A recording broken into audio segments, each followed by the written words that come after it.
ऐसा नहीं कि मतलब हल्का फुल्का अलग है, कि ऐसा अलग है कि एक दूसरे को काफिर समझते हैं और समझते नहीं, लिखा पढ़े में फतवे दिए हैं।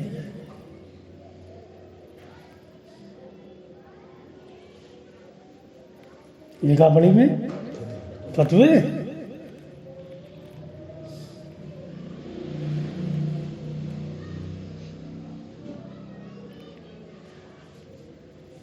अब गौर करो कि इंसान को अगर वो दीन अता मिला होता जो दीन मोहम्मद सल्लल्लाहु अलैहि वसल्लम की ज़िंदगी से, उनके अमाल से निकला था, तो वो एक होता ना।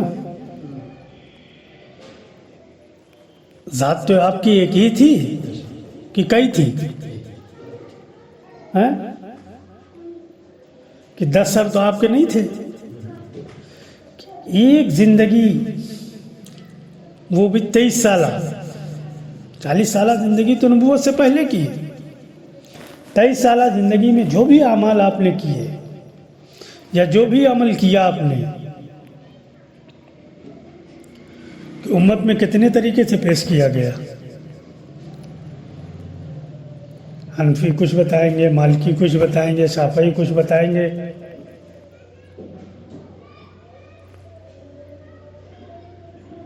उसके बाद और फिरके वाले अपना अपना बताएंगे। कौन सा दीन है?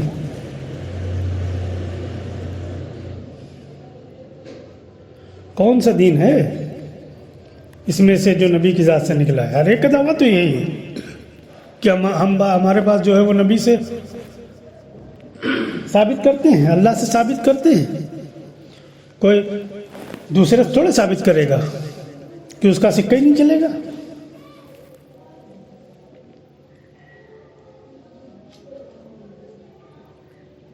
और उसी पर इंसान को झोंके हुए हैं। हालांकि इंसान की मेहनत का मैदान ये दुनिया नहीं है, और न दुनिया में बसने वाले लोग हैं, और न दुनिया में बसने वाली कायनात है, और न मखलूक है।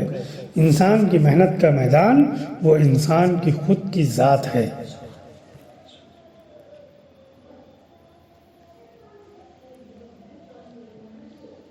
और खुद की ज़ात में ये भी नहीं है कि नियत बांध लो पूरी रात खड़े रहो।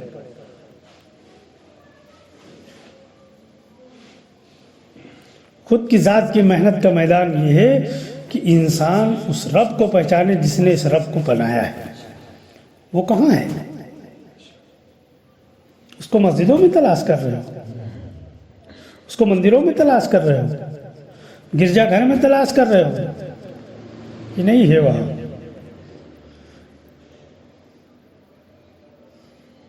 वो हमारे अंदर है।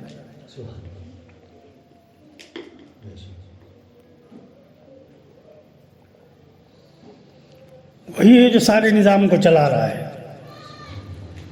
कोई मशीन लगी है, मोबाइल है, चार्ज कर लो, इस्तेमाल करो। इसको तो चार्ज भी नहीं करना पड़ता है, कि वही चार्ज कर रहा है, वही इस्तेमाल कर रहा है, वही चला रहा है। और जब वो कोई एक सॉफ्टवेयर, जब वो कोई बदन का एक हिस्सा कि वो फेल करता है, तो इंसान को फिर याद आ जाता है।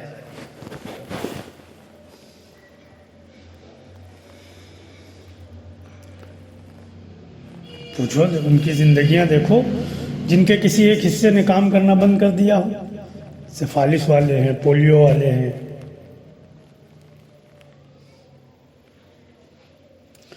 उसी रब को नहीं पहचाना जिसने पैदा किया है, और लग गए दीन ढूंढने में,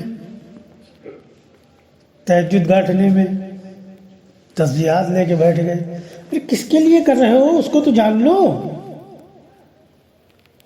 उसको जाने बगैर कर रहे हो, इसलिए मूर्ख बने हो, फिरका बंदी कर रहे हो, ग्रुप बंदी कर रहे हो। हर एक अपने अपने जो है पीर बनाए हुए है, मसलक बनाए हुए है, मरकज बनाए हुए है, बस उसी की मानना है, उसी का करना है।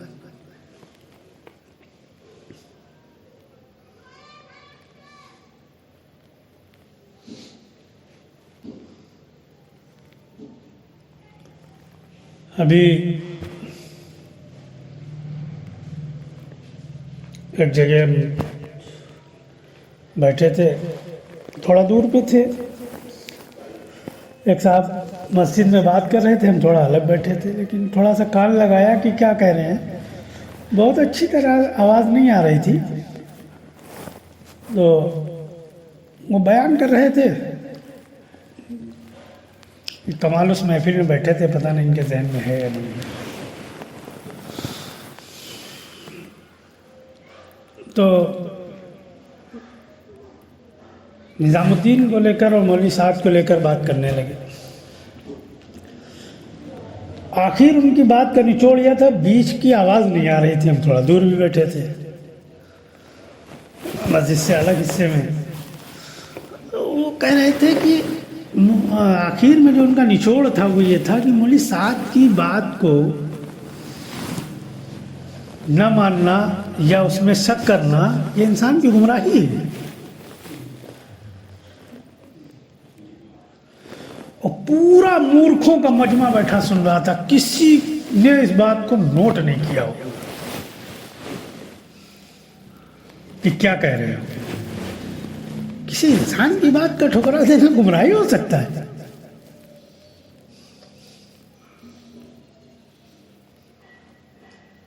और कौन मौलवी साहब कि आप उनको कह रहे हो, ये दर्जा दे रहे हो कि इनकी बात को गुमराही कह रहे हो। देवबंद उनकी बात को गुमराही कह रहा है, किसकी मानोगे भाई? किसकी मानोगे भाई? तुम कहते हो उलमा ही हक पे हैं, तो उलमा ही तो देवबंद के फतवा दे रहे हैं कि मौलवी साहब की बात गुमराही की तरफ ले जा रही है। ये हमारी बात तो नहीं है।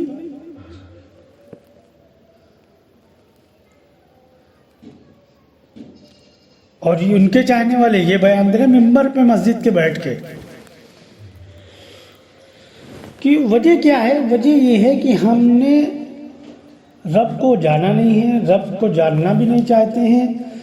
अपने अपने फ़िरके को हमने हक माना है, उसी को अपना मैदान माना है, उसी पर हमारी मेहनत का मेयार है, उसी पर हम अनभक्त बन जाते हैं। या जब इंसान गौर फिक्र छोड़ देगा, इंसान अनभक्त किसको कहते हैं? जो खुद न सोचे, आंख बंद करके दूसरे के एतमाद पर चले। अच्छा बुरा खुद न सोचे, किसी के एतमाद पर आंख बंद करके उसकी तायीद करते रहना और चलते रहना। जब खुद सोचोगे नहीं तो अच्छा करे बुरा करे कोई मतलब भी नहीं। जिस कौम में ये चीज आ जाती है वो कौम गुमराह हो जाती है।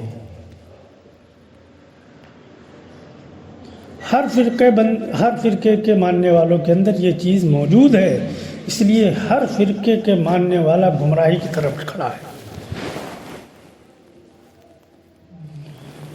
अच्छा, फिर ऊपर से ये बात कही जाएगी आपसे कि देखो सोचना नहीं, गौर न करना, जैसे कहा जा रहा। ये कोई खाली ऐसा नहीं कि ये निजामुद्दीन की बात है, ये हर फिरके की बात है कि जैसे कहा जा रहा वैसे करो। क्यों? अगर आपने गौर फिक्र किया तो क्या गौर फिक्र करोगे? हक और नाहक का गौर फिक्र करोगे ना। जब आप गौर फिक्र करोगे तो जाहिर बात है आप टोका टोकी करोगे।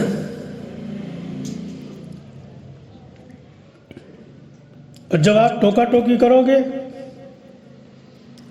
तो फिर आपको मजलिस से बाहर कर दिया जाएगा।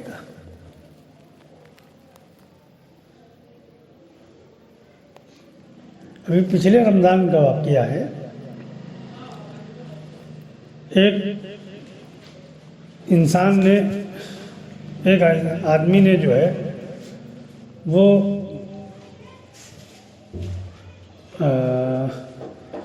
मुफ्ती साहब का नाम नहीं याद आ रहा है, मुफ्ती हनीफ कुरैशी, उनसे एक साहब ने सवाल किया कि हम कुरान को समझ के पढ़ना चाहते हैं तो हम किस आलिम के तर्जुमे को पढ़ें ताकि हम समझ सकें। उन्होंने क्या जवाब दिया? ये आपसे कहा किसने है कि तुम कुरान को समझ के पढ़ो? यूट्यूब पे क्लिप पड़ी है। आप किसी भी आलिम का तर्जुमा ना पढ़ो, और अगर इसमें दिमाग लगाओगे कुरान में तो गुमराह हो जाओगे।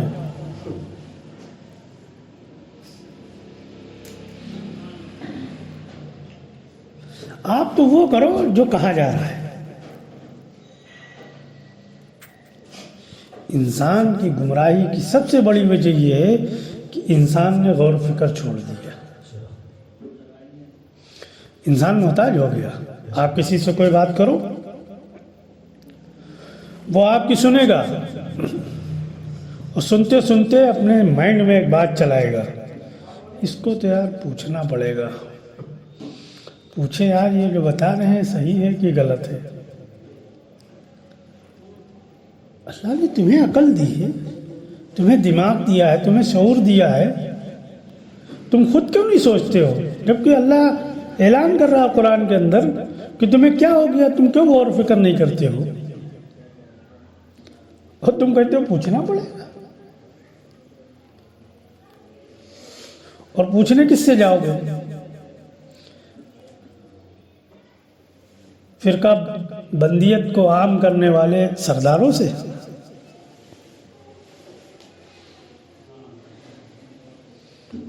इंसानियत को फिरकों में बांटने वाले सरदारों से पूछने जाओगे? वो आपको हक बता देंगे।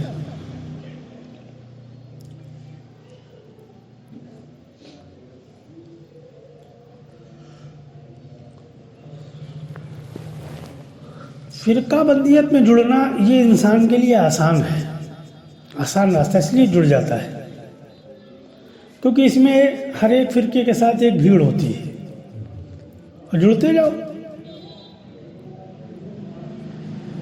हर एक फिरके के साथ एक भीड़ होती है, जुड़ते चले जाओ, सब खप जाते हैं उसमें। लेकिन इनको गलत कह के, इनको ठुकरा कर, इनसे मुकाबिला कर और डंके की चोट पर रब की बात करना, ये सबसे मुश्किल काम है।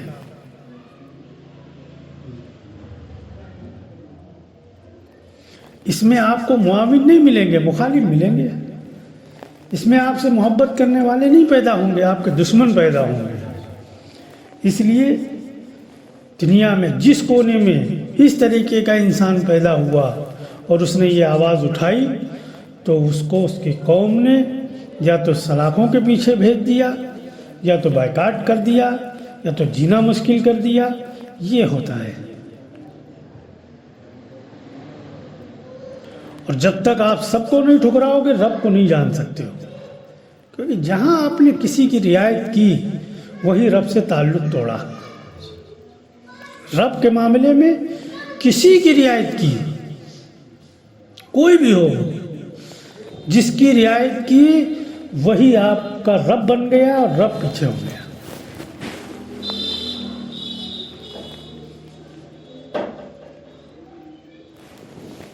इसमें किसी की रियायत की गुंजाइश ही नहीं है।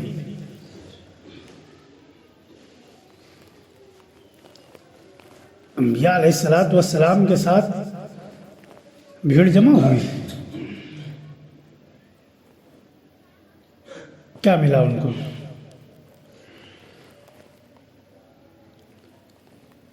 दुनिया की सरजमीन पर सबसे मुकद्दस हस्ती कौन होती थी? अंबिया अलैहिस्सलातु वस्सलाम। कोई फूल डालता था उनके रास्तों पर?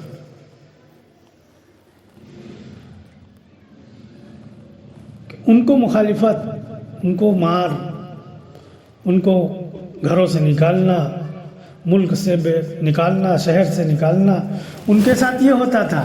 और नायबे रसूलों के साथ क्या हो रहा है? अरे उनके ऊपर तो छोड़ो, उनकी गाड़ी पर फूल बरसाए जा रहे हैं। हजरत की गाड़ी गुजरेगी तो फूल बिछाए जा रहे हैं। पता चला ये नायबे रसूल नहीं है, ये मक्कारे रसूल है। ने जिस दीन के लिए नबियों को सताया जाता हो और जिस आवाज़ के लिए नबियों को मारा जाता हो, और जिस आवाज़ के लिए अम्बिया को घरों से निकाला जाता हो, उसी कौम के लोग नायबे रसूलों के साथ फूल बिछाएंगे। हो ही नहीं सकता है। पता चला कि तुमने वो बात छोड़ दी, तुमने वो बात छोड़ दी जो हकीकत में थी। और ऐसा नहीं कि मालूम नहीं, इस चक्कर में ना रहना कि मालूम नहीं। वो रब से ताल्लुक के अलावा सब मालूम है। अभी हम आपको एक वाक़या बताएं। एक आलिम है, थोड़ा सा हमारा उनका कुर्ब